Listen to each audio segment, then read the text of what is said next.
जैन बांधवांना हात लावला तर जशास तसं उत्तर मिळेल असं म्हटलंय जैन मुनी निलेशचंद्र महाराज यांनी।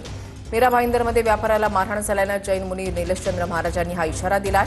तर कुणीही कुणालाही इशारा देतंय यावर सरकारचा कंट्रोल राहिलेला नाही या शब्दात विजय वडेट्टीवारांनी टीका केली आहे।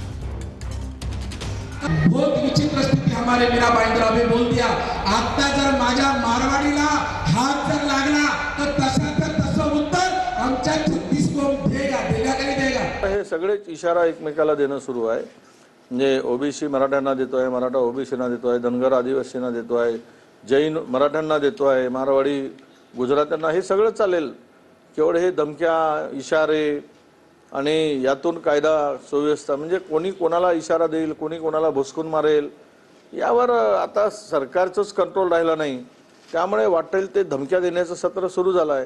आता जैन मारवाडी जर व्यवसाय करणारी माणसं रस्त्यावर येऊन जर धमक्या देत असतील, आता ते म्हणजे मला वाटतं की या सगळ्यामध्ये सरकार म्हणून त्याच्याकडे कसं बघतं, सरकारची भूमिका काय हे सरकारने जाहीर करावं।